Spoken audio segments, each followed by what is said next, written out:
Qué loco cómo nuestro consumo de cafeína, bueno, haciendo el episodio que hacíamos de café, vimos que pues o empezar a tomar el café cuando empezamos a grabar probablemente no sea la mejor manera de consumirlo, ¿no? No, pero al final termina siendo, creo yo, que la experiencia de grabar en sí el episodio se vea potenciada, ¿no? Y es justamente lo que veíamos al momento de estudiar para grabar ese episodio, que cualquier tipo de actividad que tengas consumiendo un alimento o bebida con cafeína mejora significativamente y haces pues un recuerdo más bonito de la experiencia. Así que sigamos con el café. Podemos arrancar con nuestra primera taza de café al inicio del podcast o del episodio. Y este episodio, de hecho, es como para conmemorar y un poquito celebrar todo lo que nos ha pasado hasta ahora, ¿no? Porque este aquí es nuestro episodio 20. Si es que contamos que el anterior que tuvimos que partirlo en dos como uno. Claro. Lo cual, de hecho, para mí personalmente es súper alentador porque empezó este proyecto pues como una idea al aire de poder compartir más información con más personas, ¿no? Y ahora teniendo 20 episodios encima y pues empezando ya a sonar un poquito más, haciendo proyectos distintos en base a pucha, es un sentimiento súper bonito, de verdad que sí. Sí, totalmente. O sea, comenzó, como tú dices, como algo pequeño y ahora 20 episodios ya no es poca cosa, ¿no? De verdad que sí. Bien, bienvenidos a otro episodio de Life Lifting Podcast, que es el espacio donde compartimos salud. Es así de simple. Hemos tenido varias personas, hemos tenido invitados, hemos hablado de diferentes temas.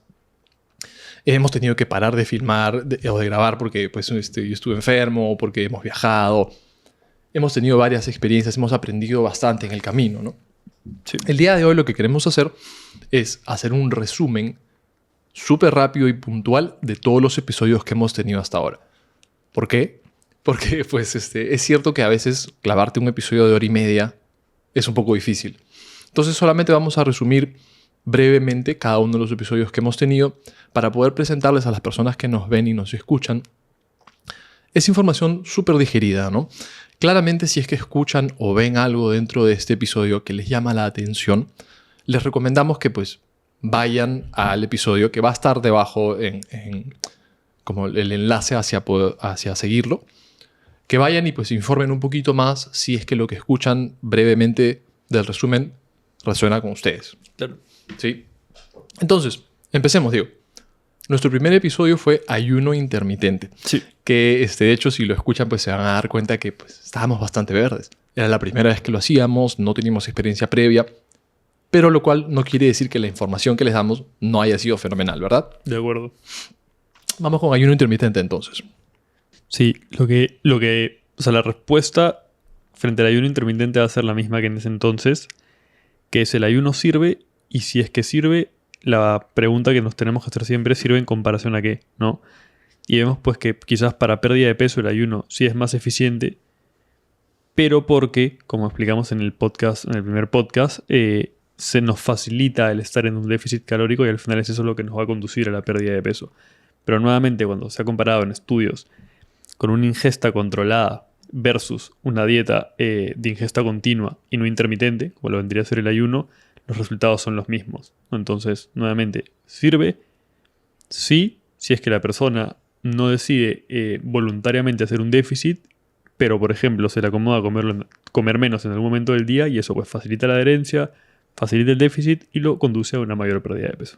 Es como un hack, ¿verdad? Es como un truco, entre comillas, para que a una persona, porque podría ser el caso, o como podría no ser el caso de alguien que quiera perder peso, ¿verdad? Tal cual. Que es la batalla que más pues, se ve normalmente en el mundo de la nutrición, pero no quiere decir que sea la única. Totalmente. Entonces, para una persona que tiene problemas para la pérdida de peso, pues el simple hecho de restringir las horas de alimentación aumenta la probabilidad que durante las horas que puedas comer sea más fácil tener un déficit calórico. ¿Qué quiere decir un déficit calórico? Comer menos de lo que necesitas para así, en el tiempo, tener una pérdida de peso sostenida. Totalmente. Pero justo como dices, ¿no? Que cuando fue comparado el déficit calórico, o sea, la cantidad de calorías menos que se estaba consumiendo al día en un ayuno intermitente versus una dieta convencional, pues no se vieron diferencias, ¿verdad? Para nada. ¿En qué caso puede emplearse?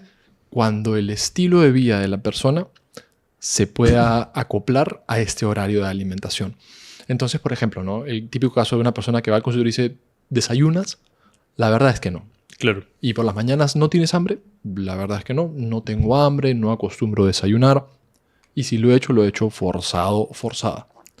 Tal cual. O incluso gente, claro, que desayuna estando forzada o que cena viéndose forzada cuando o en la mañana o en la noche no tienen apetito, ¿no? Entonces ahí lo que se hace es se restringe el horario de ingesta a uno más corto, por ejemplo, de 8 horas de ingesta a lo largo del día, y de esa forma en el almuerzo quizás, que es cuando tiene más hambre, pues tiene un volumen de comida más grande con la misma cantidad de calorías al total del día, y eso nuevamente permite que haya mayor adherencia, mayor saciedad y por ende mayor impacto positivo a nivel de salud. Y también creo yo que es determinante porque a esta gente la ordena. No hay mucha gente que no toma desayuno y luego va a la chamba y se compra un croissant con pollo y mayonesa y un queque, ¿no? Y al final eso muchas veces pasa porque no tuvieron un orden previo. En cambio, si ya tienes un horario al menos fijo, eso pues te da un orden, ¿no? Y también vamos desmitificando la idea de que hay que comer cada 3 horas y que si no comes 6 o 7 veces al día no vas a mejorar. Y nada que ver, ¿no? O sea, si seguimos con esta imagen del ayuno intermitente, podrías tener 2 o 3 comidas en todo tu día en ese periodo de 8 horas y igual, pues, beneficiarte, ¿no? Tal cual. Siempre y cuando cumplas con tus requerimientos. Tal cual. Segundo episodio, que vimos que hablamos sobre cortes de peso en el alto rendimiento y sobre peak week en el culturismo natural. Así es. Los cortes de peso. O sea, por ejemplo, ¿no? Tengo una competición de aquí a, por decir cualquier cosa, 20 días. Me sirve tener este corte de peso agudo, o sea, rápido, para poder pesarme antes de la competición y competir. Sí que sirve, ¿no? ¿Cuándo lo debería usar? Cuando estoy buscando tener un corte de peso de aproximadamente 5% de mi peso corporal. Si estás buscando hacer un corte de peso de 7, 9, 12% de tu peso, lo más probable es que la pases bastante mal, Claro. ¿no? Y que eso pueda generar a futuro, en caso esto sea recurrente, algún tipo de trastorno de conducta alimentaria. Bien. Pensemos siempre en que este corte debería ser principalmente de líquido. O sea, es una deshidratación y también se vacían los depósitos de glucógeno, o sea, de azúcar guardado en el músculo. Te pesas. Y después, si tienes 2 horas o más tiempo desde el momento en que te pesas hasta que compites, se ha visto que tu rendimiento deportivo no se ve afectado para nada. Y aparte, se ha visto que a mediano y corto plazo tampoco hay problemas de salud, pero cuando sí son cortes de peso repetitivos de más del 5%, sí que está asociado a problemas de salud en adolescentes y en mayores. Claro, y esto es para deportes que son exclusivamente por categoría de peso, ¿verdad? Sí, exclusivamente por categoría de peso, donde pues quieres tener una ventaja competitiva frente a tu rival por rebotar el peso que perdiste y competir en un peso mayor al el que te pesaste. Claro. Sí, es cierto que también hemos visto barbaridades, ¿no? Sí, Hay gente obvio. que corta 12, 10% y pues siguen compitiendo, ¿no? Están acostumbrados a hacerlo. Pero habiendo dicho eso, tenemos que recordarle a las personas que este episodio fue sobre alto rendimiento, donde pues sacrificas varias cosas, normalmente salud, para poder asegurar tu rendimiento deportivo. Tal cual. Y después vimos también el Peak Week, que es justamente esta semana de preparación hacia el día de competición en el culturismo natural, ¿verdad, Diego? Sí, una peak week o puesta a punto, que como lo comentamos en el anterior podcast, es básicamente una estrategia que se emplea para mejorar el físico visualmente del atleta en el día competitivo, ¿no? ¿Siempre se va a hacer una puesta a punto? No. Es recomendable que se haga solo si es que el punto graso que se está buscando se haya logrado ya, digamos, en la semana previa. Porque si no, si tenemos mayor cantidad de grasa corporal, hacer una carga de carbohidratos, por ejemplo, puede generar que haya una mayor acumulación de agua en lugares donde no deseamos y que el físico se termine empeorando. Y como todo, es una estrategia que se debe probar con anterioridad. O sea, por ahí hay que hacer algún simulacro, o si no, probar estrategias pues, que sean un poco menos arriesgadas, como lo sería una carga frontal o front load, en donde jugamos con los carbohidratos un poco más altos en los primeros días de de la puesta a punto, y eso nos permite que si algo sale mal, hay alguna especie de spillover, que es básicamente este movimiento del agua hacia lugares no deseados, que por ejemplo pueden dar un aspecto más borroso a nivel del abdomen y que estamos condicionados, pero se ve como si no se apreciara el músculo. Eso es más o menos un spillover. Si nos sucede, por ejemplo, en el día 4, pues teníamos el día 5 o 6 para limpiarlo, bajando un poco la cantidad de carbohidratos, ¿no?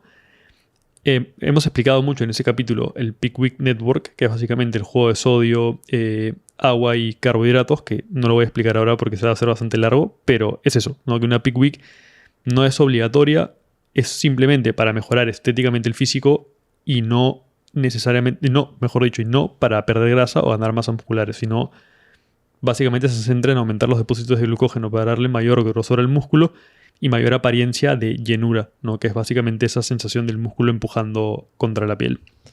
Lo que no se logró en las semanas previas no se va a lograr con un Peak Week, ¿verdad? Totalmente. Es muy común pensar que no, pero yo estoy así, con la Peak Week salgo genial. No. O sea, probablemente no. En la mayoría de casos, como digo, una Peak Week sin tener el físico bien logrado termina siendo peor. Sí. Que de hecho es un episodio un poco más técnico, un poco más específico hacia estos dos mundos, el mundo del deporte de alto rendimiento por categoría de peso y el mundo del culturismo natural. Tal cual. Pero de verdad que es bastante interesante. Tercer episodio que tuvimos sobre dieta flexible, ¿no? Hablamos un poco de este nueva, lo voy a decir, pero como una moda ahora de que después hacer una dieta flexible donde pues no tenemos parámetros rígidos o no tenemos un plan alimenticio estructurado muy puntual que seguir, contando la cantidad de arroces que te estás comiendo, claro, y contando pues cada gramo de cada cosa. Y vimos que pues habían dos caras de la moneda, ¿verdad? Una dieta flexible y una dieta rígida. Uh-huh. Una dieta rígida sería justamente pues, seguir una dieta muy estructurada día tras día, viendo exactamente qué comer en cada momento y qué cantidad. Y una dieta flexible sería más tener opciones o un abanico de opciones en el cual puedas elegir qué es lo que buenamente quieres comer en ese momento. De acuerdo. Es cierto también que no es que una dieta flexible sea mejor que una dieta rígida, ¿verdad? Básicamente lo que vimos es que, nuevamente, en estudios en los que se comparaban ambos, se veían los mismos resultados en cuanto a mejora de la composición corporal de una dieta rígida versus una dieta flexible, ¿no? Entendiendo y aclarando ciertos puntos que, pues, traquear tus macros en una aplicación no es una dieta flexible, ¿no? Porque hay un grado de rigidez que está detrás, ¿no? Mientras que, claro, una dieta flexible sería más seguir lineamientos un poco más generales, o me parece que en el estudio que revisamos era sí cuadrar los macros, pero con opciones un poco más libres o con una mayor gama de opciones que una dieta, pues, de una opción que se repite a lo largo de toda la semana, ¿no? Y ahí es donde entramos un poco también al aspecto psicológico, ¿no? Sí. Que es, pues, tal vez estar dentro de una dieta flexible o de un parámetro de dieta rígida podría generar algún tipo de sentimiento de culpa o algún tipo de este pensamiento dual en el cual dices, ok, estoy en una dieta súper rígida y si me salgo un poquito, pues me salgo por completo.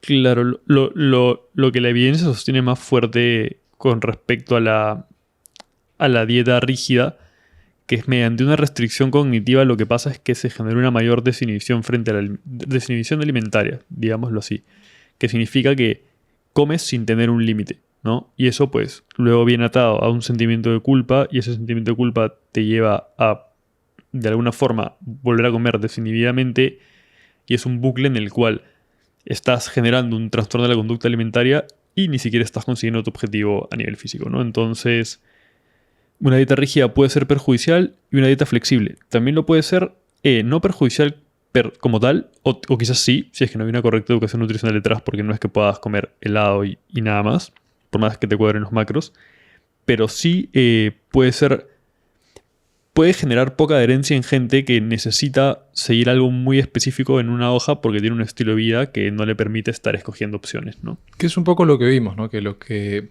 concluían o discutían los autores es que la dieta flexible normalmente deja de funcionar porque requiere que la persona que la hace invierta tiempo y energía en poder, pues, primero tener esa educación nutricional y segundo en hacer esas decisiones conscientes de alimento, de porciones, de temporalidad. De acuerdo. Donde la dieta rígida, pues, lo que sea que está en el papel, lo tienes que hacer. Entonces, eliminas un poco esa preocupación o esa necesidad de, pues, pensar en lo que vas a comer. De acuerdo. Sí. Siguiente episodio. Preguntas y respuestas.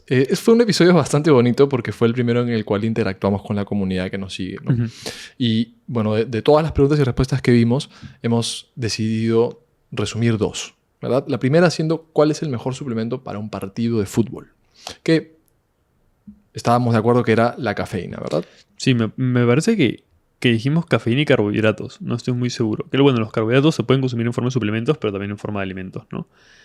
Y la cafeína sí, y habíamos acordado que era en la dosis de 3 a 6 miligramos por kilo de peso y principalmente porque nuevamente altera la relación sueño-vigilia, aumentando el estado de vigilia, que es importantísimo para un partido de fútbol en el cual tienes que estar concentrado y además disminuye la percepción de la fatiga, ¿no? Lo que obviamente... Sí, y el tiempo de reacción también, ¿no? De hecho, ayer estaba teniendo una consulta con un futbolista en formación y justamente me preguntó, ¿no? ¿Y qué suplemento debería tomar?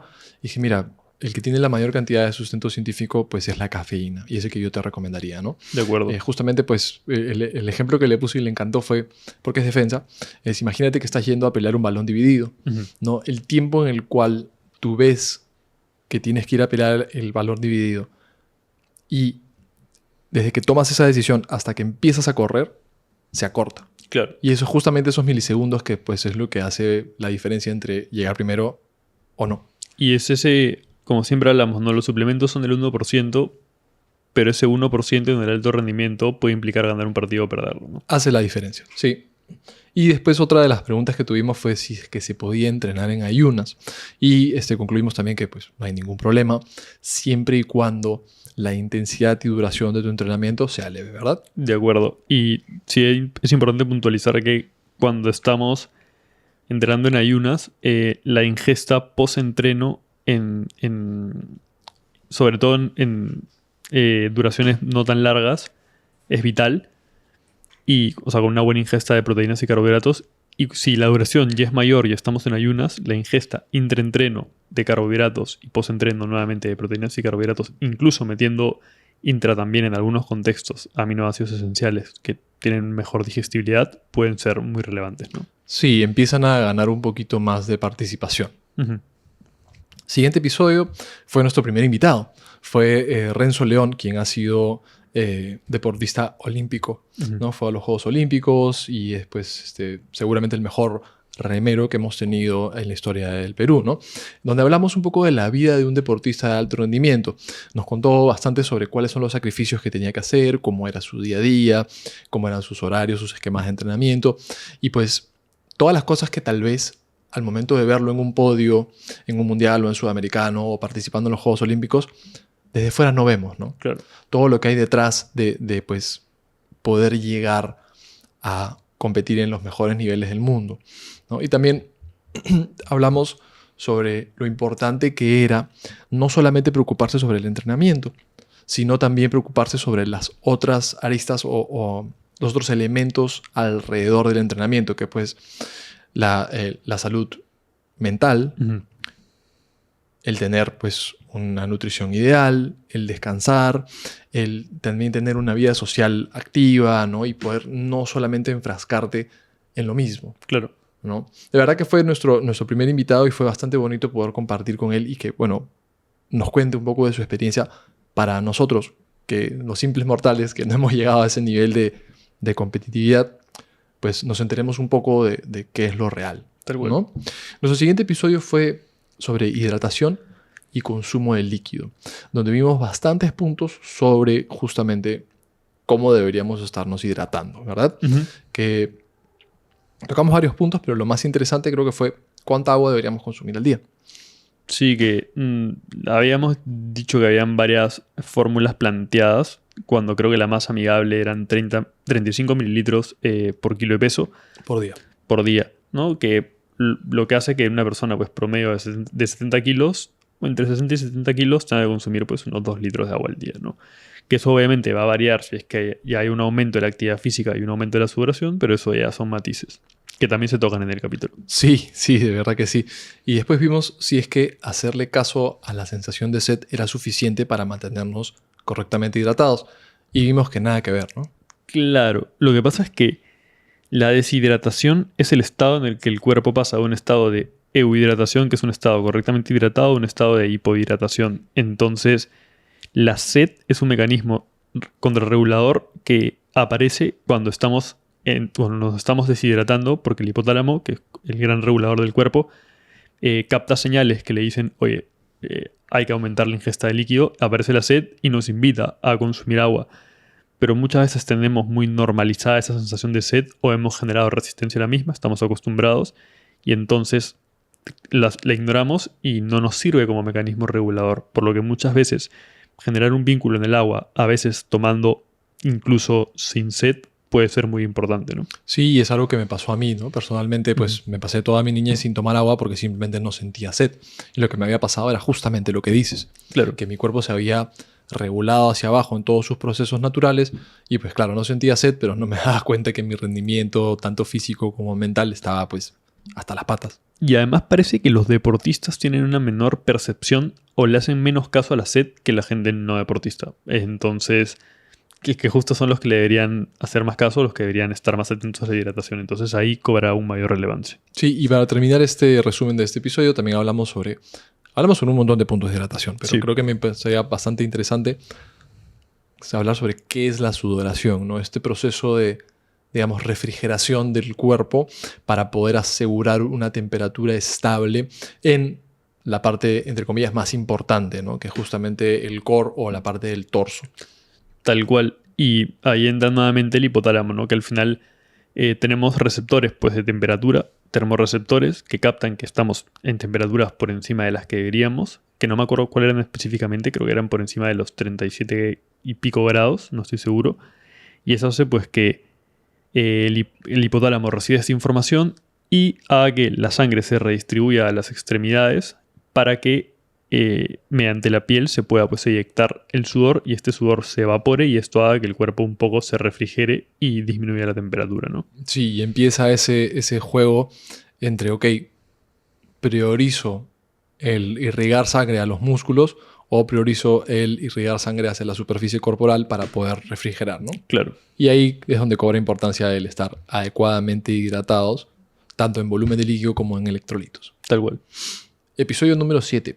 Dieta cetogénica. Y uno que fue súper interesante porque si bien ya teníamos bastante información sobre el tema, pues fue muy, muy enriquecedor poder revisarla de nuevo y poder destructurar de una manera que no solamente nosotros lo entendamos, Sí. sino otras personas que tal vez no tienen ninguna formación en nutrición también lo entiendan, ¿no?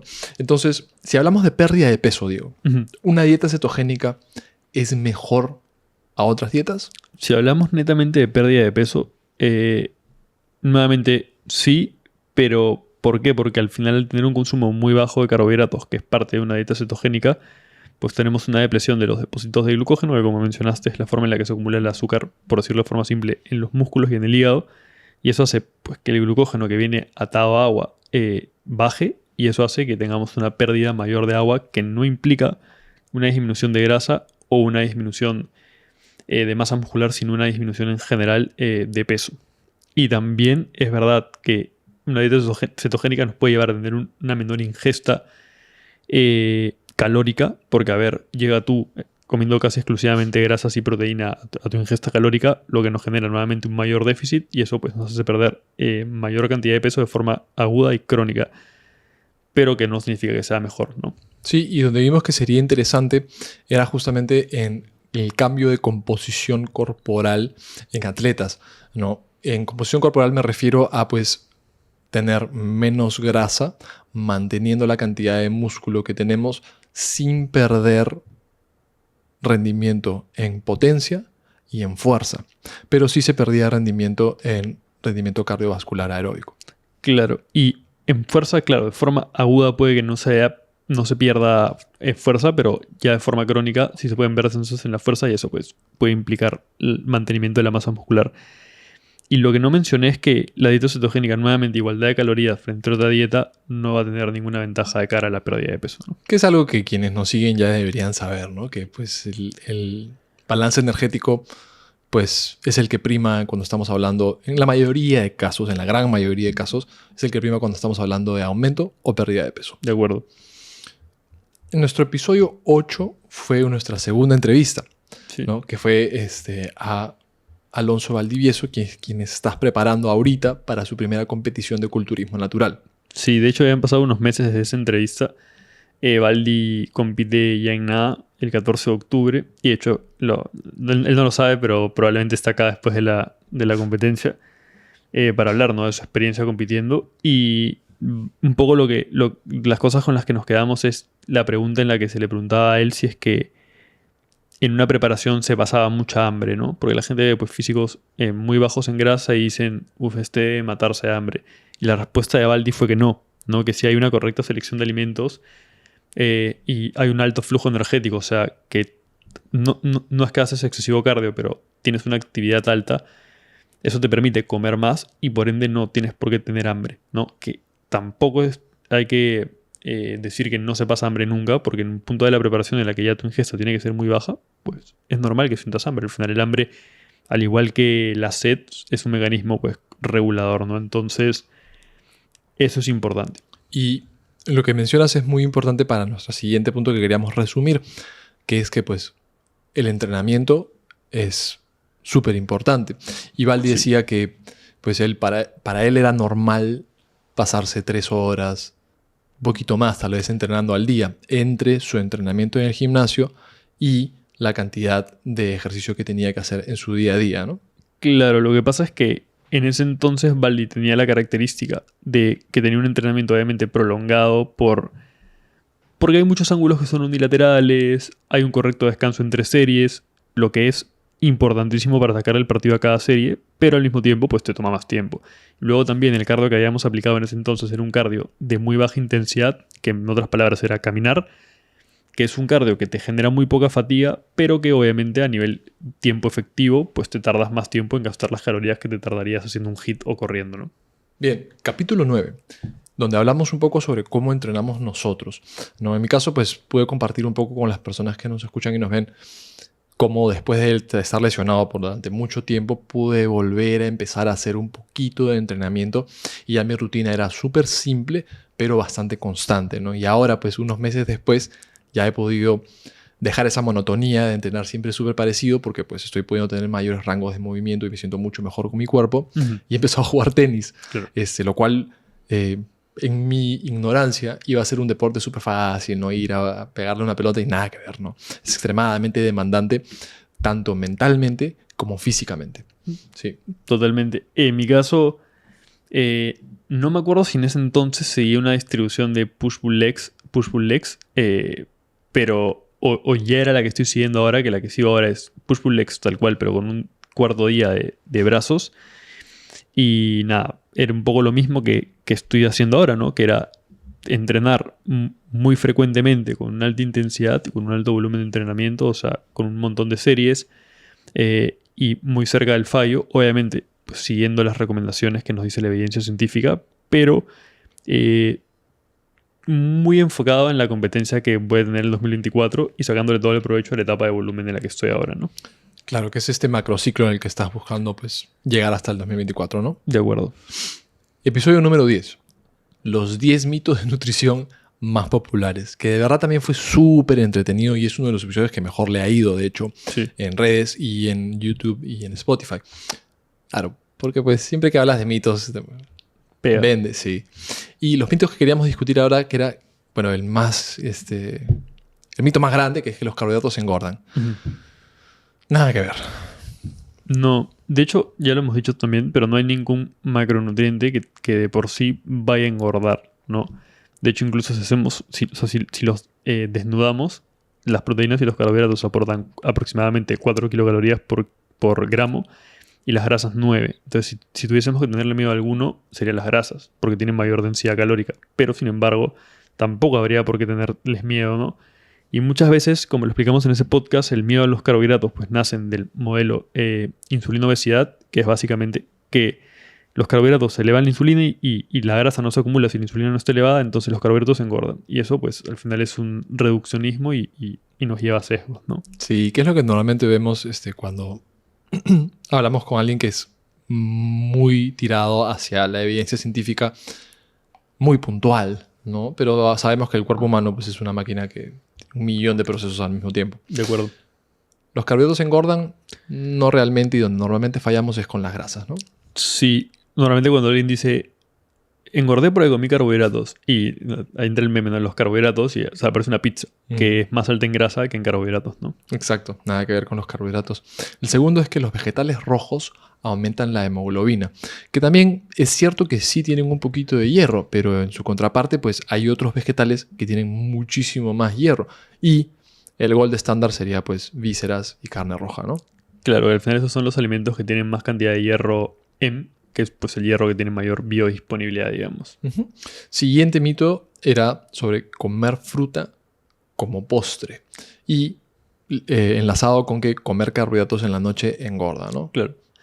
Bueno, no, es un poco lo mismo, ¿no? La fruta al final es un alimento que en la gran mayoría de casos es de baja densidad energética, o sea que en mucho espacio aportan pocas calorías y es porque tienen una alta concentración de agua. Es verdad que algunos, como el plátano, pues tienen una menor concentración de agua y mayor concentración de carbohidratos, que no implica que el plátano engorde. Pero nada, que una fruta como postre después de una comida puede ser muy interesante porque te da este gusto dulce y además te va a aportar probablemente muy pocas calorías y te va a mantener saciado por mucho tiempo, además de que te va a aportar muchos micronutrientes, ¿no? Eso, todos los micronutrientes y antioxidantes que pues no vienen normalmente en algún producto de bollería o un pastelillo, ¿no? De acuerdo. Y por último, el mejor momento para tomar la creatina, que de hecho también fue algo que hablé justamente en una consulta previa con un paciente que me decía, no, la creatina se tiene que tomar justo antes de entrenar para tener todos los beneficios y entrar súper bien. Y nada que ver, ¿no? Claro. Es cierto, sí, que podría haber un ligero mayor beneficio con tomarla después, ¿no? Sí, es que si partimos de que todos producimos creatina y al final lo que hace la suplementación con creatina es aumentar los depósitos de fosfocreatina, que es la forma en la que se almacena, y nos damos cuenta pues que es un suplemento que se debe consumir de forma crónica, o sea, todos los días, independientemente de si entrenemos o no, y por un periodo prolongado de tiempo, sin descansos, de hecho, que no es necesario hacer washouts. Y sí parece que consumirla después puede ser más positivo porque hay una mayor hiperemia, hay mayor sangre en el músculo y todo, pero al día de hoy parece ser irrelevante y la recomendación o el pro tip es que lo consumas siempre en la misma hora y en un momento en el que te acuerdes siempre, por ejemplo en el desayuno, por decir lo que sea. Pero por ponerte una estructura y nada más, ¿no? De acuerdo. Episodio número 11, que hablamos sobre una dieta plant-based, sí, o una dieta basada en proteína de origen vegetal. Una dieta plant-based puede ser superior para la salud, pues este es un sí tajante, ¿no? Sí, es un sí tajante y se ha visto pues, en estudios epidemiológicos y también en estudios controlados. Y es principalmente por una mayor ingesta de ácidos grasos polimonoinsaturados, una mayor ingesta de antioxidantes y de fibra, y una menor ingesta, por otro lado, de grasas saturadas y azúcares añadidos. Que no significa que comer una dieta plant-based llena de hamburguesas plant-based y queques plant-based y pizza plant-based, pues te vaya a mejorar la salud. Probablemente no, ¿no? Sí, ahí es donde hablamos de una dieta plant-based, pero de alimentos enteros. De acuerdo, eligiendo bien las fuentes de alimentos y teniendo un principal cuidado pues, para no tener un descuido en la ingesta de proteínas y en la ingesta de ciertos micronutrientes, que justamente otro tema importante era qué suplementos deberíamos consumir durante una dieta plant-based, ¿no? Cuando es 100% plant-based, pues sí recomendamos el consumo de vitamina B12 y omega 3, si es que no me equivoco. Omega 3 puede ser, pero el problema es que si una persona es vegana, no puede consumir el omega 3 porque es pescado. Entonces ahí muchas veces se puede subsanar con el consumo de linaza en polvo, que al final lo que le va a aportar es ácido alfa-linolénico, que eso se va a transformar en EPA y DHA dentro del organismo, que va a subsanar estas deficiencias de omega 3 como tal. Y lo otro es que si una proteína vegetal es inferior a un animal, y normalmente se decía pues que la proteína en polvo, la whey protein, la de suero de leche, era muy superior a una proteína vegetal porque tenía una mayor concentración de aminoácidos. Y lo que se ha visto en un reciente estudio es que cuando se han comparado la ingesta de una proteína vegetal, que era un blend de distintas fuentes, versus una proteína de origen animal, es cierto que la proteína de origen animal, o sea, la whey protein, generaba una mayor aminoacidemia, o sea que la concentración de aminoácidos en sangre se elevaba más en la gente que tomaba, bueno, era el mismo sujeto en realidad, se elevaba más cuando tomaban la whey protein que cuando tomaban la plant-based, al final la síntesis de proteínas se elevaba de igual manera o sin diferencias significativas entre ambas, lo que nos dice que lo más importante al final es la elevación de la síntesis proteica más que la aminoacidemia, hiperaminosinemia, lo que haría pues que no sea necesariamente mejor una whey protein que una proteína de origen vegetal, ¿no? Y vemos también que si estás cubriendo con tu requerimiento de proteína al día, una dieta plant-based debería ser igual que una dieta omnívora. Totalmente. Episodio número 12. Les dimos a las personas que nos ven y nos escuchan algunas recomendaciones al trabajar con sus nutricionistas. Y fue bastante interesante porque pues ir al nutricionista es algo que para muchas personas no les gusta, ¿no? Claro. Entonces, pues, darles algunas recomendaciones era súper interesante. Y vimos que un nutricionista puede ver a todos los pacientes y todas las afecciones. No, por ejemplo, por eso es que hay tantas divisiones dentro de la nutrición. Hay nutricionistas clínicos, hay nutricionistas deportivos, hay nutricionistas que se encargan más de salud pública, etc. Y al final dentro de la nutrición deportiva, pues no va a ser lo mismo ver un culturista que ver un ciclista. Y dentro de la nutrición clínica no va a ser lo mismo ver un cáncer que una enfermedad renal crónica, sí. ¿no? Sí, de acuerdo. Entonces, sepan bien cuál es la especialidad del nutricionista al que están atendiendo. Búsquenlo. Después vimos la importancia de la horizontalidad, de poder juntos, o sea, tu nutricionista y tú, poder llegar a un consenso de cómo debería ser tu alimentación, más no simplemente de recibir una dieta impuesta para tú cambiar una fase de tu alimentación, ¿no? Claro, eso normalmente es un red flag, ¿no? Que llegas al nutricionista y diga, o no te escuche, o te escuche y te mande un plan que no tiene nada que ver con lo que le has comentado, ¿no?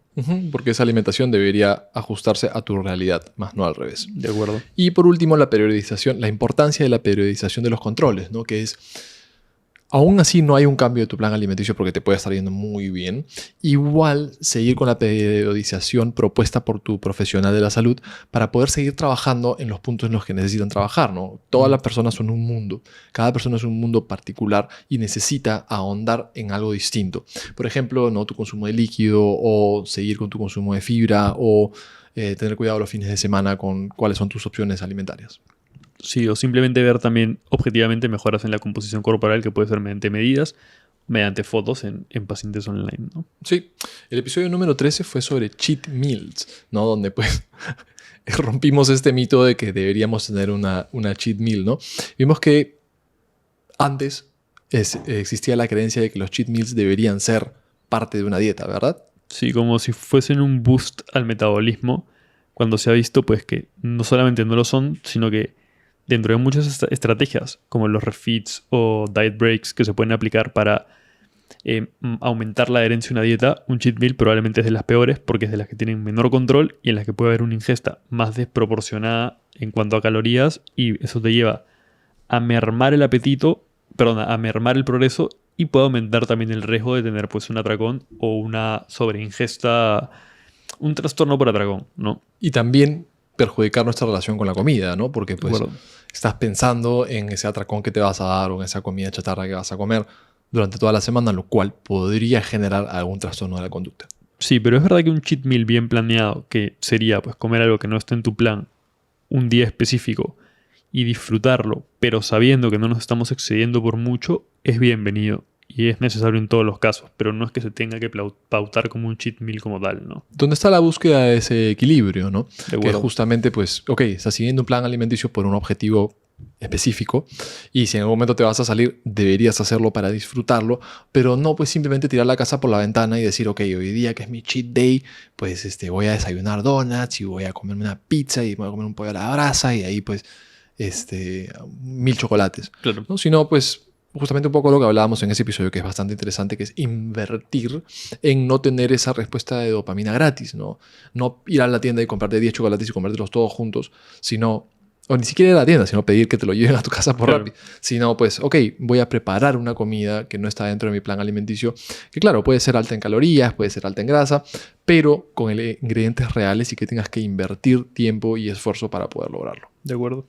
Después tuvimos en nuestro episodio 14, y aquí de hecho vienen 5 invitados seguidos, tuvimos a un invitado que es Mirko Michunovic. Mirko Michunovic, quien es el fundador y profesor de entrenamiento de Trim Gym Boutique. Hablamos un poco sobre salud y entrenamiento. Hablamos sobre herramientas que tienen ellos dentro de su centro de entrenamiento para lograr la adherencia y lograr un entrenamiento objetivamente intenso para cada persona, porque un entrenamiento intenso para mí no es lo mismo que un entrenamiento intenso para ti. Claro. Y también hablamos un poco sobre otros aspectos de salud, porque salud no es solamente entrenar y no es solamente comer bien, sino también hablamos de meditación, de exposición a la naturaleza, de pues tener estas cosas como un estilo de vida, ¿no? De verdad que esa también fue un episodio o una conversación bastante bonita. Nuestro siguiente episodio, el episodio 15, fue con otra invitada que es Melissa Paz. Melissa Paz es licenciada en nutrición y magíster en PNI, en psiconeuroinmunonutrición, donde vimos bastante sobre estrés. Hablamos sobre cómo hay una relación entre nuestros pensamientos, nuestras emociones, nuestra nutrición y nuestra salud. Como pues el simple hecho de tener microestresores, tal vez sin darnos cuenta, puede afectar bastante nuestra relación con los alimentos. Como por ejemplo sentarte a almorzar pues con el televisor con las noticias prendidas, que lamentablemente en nuestro país las noticias siempre son terribles, y con tu computadora al lado respondiendo correos y viendo redes sociales. Claro. ¿No? Como eso sin darte cuenta podría afectar bastante cómo tu cuerpo reacciona a ese momento en el que deberías estar en calma. De acuerdo. ¿No? Habló bastante del nervio vago, habló bastante pues de cómo sin darnos cuenta, de nuevo, pues nuestros pensamientos y nuestras emociones afectan a nuestra salud. Súper interesante el episodio también porque pues es algo en lo cual yo personalmente no tenía ningún tipo de formación, y ella con su formación científica basada en evidencia puede venir a darnos una luz mucho más interesante de lo que nosotros pensábamos o creíamos que sabíamos. De acuerdo. La siguiente invitada en el episodio 16 fue Alessandra Wagner, que habló un poco de que no hay edad para empezar a tener una vida saludable. No es que porque pues, ya tienes un montón de responsabilidades, o en su caso particular tiene 2 hijos, y dijo, no, ya no, porque tengo un montón de cosas que hacer, no tengo tiempo para mí. Al revés, ¿no? Dijo, ¿sabes qué? Quiero mejorar mi condición, y lo pudo lograr, ¿no? Hablamos un poco de cómo lo hizo, y también hablamos un poco de cómo podemos incluir postres dentro de nuestro día a día, ¿no? Ella particularmente tiene una empresa en la cual se encargan de hacer postres sin algún tipo de ingrediente, ¿no? Como por ejemplo el azúcar. No postres que necesariamente no tienen por qué ser saludables, pero tal vez para una persona que quiere cortar su consumo de azúcar o necesita cortar su consumo de azúcar o tal vez de gluten, podría darse un gusto. De acuerdo. ¿No? Hablamos un poco de cómo la importancia está en las cantidades, no más no en pues, ok, quiero comer torta de chocolate vegana y sin gluten y puedo hacerlo todos los días, comerme 3 pedazos de torta, ¿no? Claro. Siguiente invitada en el episodio 17 fue Macarena Salinas. Macarena Salinas también es licenciada en nutrición y magíster en trastornos de la conducta alimentaria. Nos explicó un poco sobre cómo las conductas alimentarias no siempre tienen que tener un trastorno para poder ser interesantes, sino cómo pues, podemos empezar a ver algunos marcadores o signos en los cuales deberíamos trabajar, como por ejemplo pues, tener atracones, ¿no? Que no siempre es lo que pensamos, ¿no? No es que pues, estás esperando el fin de semana para poder comer un montón, sino que pierdes el control que puedes tener sobre los alimentos que tienes al frente, ¿no? Claro. Que pues, dependiendo de tu capacidad de adquisición, podrías ir a una tienda y comprarte 2 chocolates, comerte los 2 y decir, no, necesito comerme 10. Claro. ¿No? Y eso es algo que se debería trabajar, ¿no? Nos desmitificó un poco algunos mitos que existen sobre los trastornos de conducta alimentaria, como por ejemplo que es una afectación o una, entre comillas, enfermedad que solo afecta a personas con una posición socioeconómica elevada. Y nada que ver, no afecta a todo el mundo en diferentes facetas. Y también nos dijo cómo, pues, trabajar con este tipo de pacientes o casos es un reto para los nutricionistas, ¿no? De acuerdo. Luego, bueno, en el episodio 18 tuvimos de invitada a Daniela Dacuña, que es psicóloga especializada en psicología del deporte. Y básicamente ella nos dijo cuál es la importancia de la psicología tanto en el deporte como en la vida misma, ¿no? Y cómo es que quizás un deportista no se le debería ver solo como deportista, sino también con un enfoque más global como ser humano y como una persona que tiene los mismos problemas que tenemos tú y yo y cualquier otra persona, ¿no? También nos comentó un poco acerca de qué estrategias se pueden emplear para trabajar los nervios o ansiedad prepartido. Y como hay gente que una estrategia de calma le puede venir muy bien porque hay gente que sufre de ansiedad, y como hay gente que una estrategia de calma le puede perjudicar el rendimiento porque tiene que salir muy pilas, por decirlo de alguna forma. Y finalmente, ¿cuál es la importancia o la repercusión del entorno familiar para la carrera deportiva del deportista como tal, ¿no? ¿Cómo es que esto es súper importante y cómo es que desde niño o niña el deportista o la deportista debe tener feedbacks positivos pues para que su carrera perdure y sea muy buena en la adultez, ¿no? Y por eso es que se debería trabajar pues desde pequeño. Independientemente de cuáles sean sus logros, Sí. ¿no? De verdad que muy buen episodio también ese con Daniela, que pues debería ser una invitada más recurrente en el podcast, creo De yo. verdad que sí. Y para terminar, tuvimos los episodios, el episodio 19, que es un episodio de 2 partes, ¿no? Sobre el café. Tuvimos que hacerlo de 2 partes, pues, porque nos encanta el café y sabemos los beneficios que puede tener. En ese episodio, pues, hablamos de, o le dimos la vuelta a esta idea de que el consumo de café podría perjudicar nuestra salud, ¿no? Totalmente lo contrario. Vimos que la gran mayoría de estudios presentan evidencia científica sobre los beneficios que puede tener el consumo de café sobre nuestra salud. Sí, o sea, si bien la mayoría de estudios son observacionales y epidemiológicos, al final lo que se ve es que un consumo de 2 a 4 tazas al día de café, idealmente no instantáneo, ni listo para tomar, sino un café pasado, o por distintos métodos, puede pues mejorar o disminuir el riesgo de mortalidad por todas las causas, ¿no? Y esto básicamente por la presencia de antioxidantes y también por la presencia de cafeína. Dentro de los antioxidantes está el ácido cafeico, el ácido clorogénico, entre otros, ¿no? Sí, y vimos también que pues habían un montón de enfermedades o condiciones que podrían verse mitigadas por el consumo de café, ¿no? Vimos también el lado, entre comillas, malo del consumo de café, que es justamente cómo afecta a nuestro sueño, ¿no? Porque pues el principal efecto del café o de la cafeína es pues aumentar la vigilia, o sea, mantenernos despiertos. Claro, lo que puede hacer el café pues, es disminuir la producción de ondas lentas a la hora del sueño, aumentar el sueño no REM y disminuir el sueño REM, ¿no? Lo que obviamente va a aumentar el sueño ligero, por decirlo de alguna forma, y disminuir el sueño profundo. Y esto va a tener una repercusión negativa en la recuperación de la persona mientras duerme y en la calidad del sueño como tal. Y de hecho hemos visto que incluso consumos de cafeína muy tempranos en el día, dependiendo de la genética de cada quien, pues puede perjudicar también el sueño en la noche. Y un poco la conclusión general o la recomendación general es tratar de consumirlo al menos 6 horas, con 6 horas de diferencia entre nuestra hora habitual del sueño. O sea que si nos dormimos a las 10 de la noche todos los días, pues que a las 4 de la tarde como máximo sea nuestro último café, ¿no? Sí, y pensar siempre en que pues no siempre es consciente esta afectación hacia el sueño. Porque tú puedes decir, no, yo me tomo un café y me duermo sin problema. Pero esto de aquí sí o sí debería afectar la calidad de tu sueño. De acuerdo. Hablamos también un poquito sobre los métodos de café que hay para poder preparar una taza de café y cuánto es el contenido de cafeína promedio que podría tener esa cantidad o ese método de preparación. Y también respondimos bastante de las preguntas que nos hicieron las personas que nos ven y que nos siguen sobre el café, ¿no? Lo cual fue en verdad súper bonito nuevo saber de las personas que nos siguen. Sí. ¿Sí? Y con eso terminamos el resumen de estos 20 episodios que de verdad ha sido un viaje. Totalmente. ¿No? Ha sido un viaje, de verdad fue súper inesperado lograr tener tantos episodios y pasarla tan bien, ¿no? Porque de verdad sí es cierto que es estresante o pues es una chamba preparar estos episodios, ¿no? Pues revisar toda la información que tenemos, buscar nueva información, cuadrarlo, estructurar el episodio. Claro, es chamba, pero de verdad que estamos sintiendo, y corrígeme si me equivoco, que es pues súper bonito poder tener esta experiencia, ¿no? Hay mucho trabajo detrás.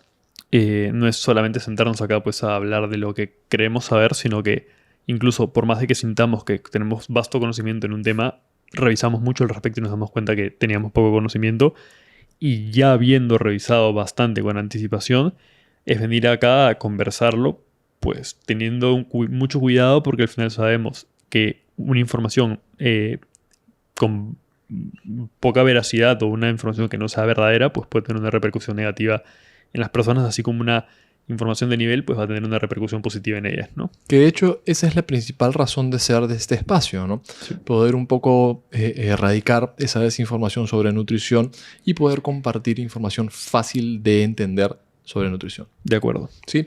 Entonces con eso tenemos otro episodio más en la bolsa y ¿por qué no? ¿No? Decir que pues, es un espacio que a mí personalmente me fascina, digo. Y me encanta poder seguir ayudando a nuestra comunidad a pues, informarse de una manera fácil y dinámica. Tal ¿No? cual. Otro más, Diego. Otro más. Recuerden siempre que si este contenido les ha gustado y si dentro de este resumen súper rápido han encontrado algo que les parece interesante, pueden dirigirse a los diferentes episodios que tenemos para poder verlos completos, ¿no? Sí es cierto que los episodios son un poquito largos, pero de verdad que a veces es necesario. Bien, entonces si les ha gustado este contenido, recuerden que nos pueden seguir en Instagram, en Spotify y en YouTube. Hasta la próxima.